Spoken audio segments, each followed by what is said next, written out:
ব্রাহ্মণের কাঁধে যে পৈতেটা থাকে তাতে কটা সুতো থাকে বাবা?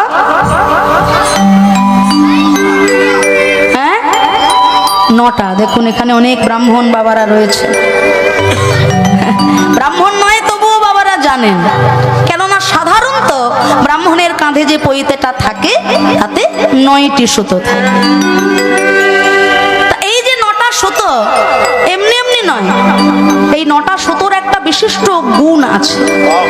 আমি বলছি না, শ্রীমদ্ ভাগবত বলছে এই 9টা সুতো 9টি গুণ বিশিষ্ট। নবগুণ থাকলে তবে সে হয় ব্রাহ্মণ। রাধে রাধে। নবগুণ, 9টা গুণ বিদ্যমান যার মধ্যে সেই হয় ব্রাহ্মণ। আর 9টা গুণ কি কি?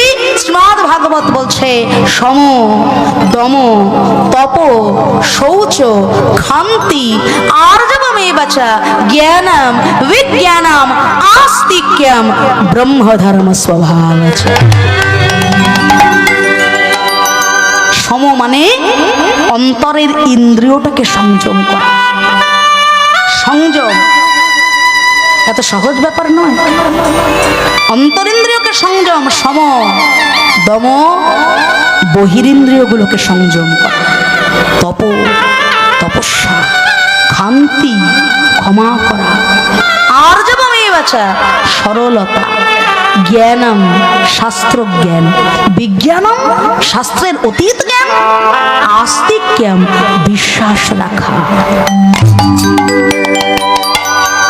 ব্রাহ্মণ তার কাঁধের পৈতেটা যতবার দেখবে ওই 9টা গুণের কথা তার বারে বারে মনে পড়বে।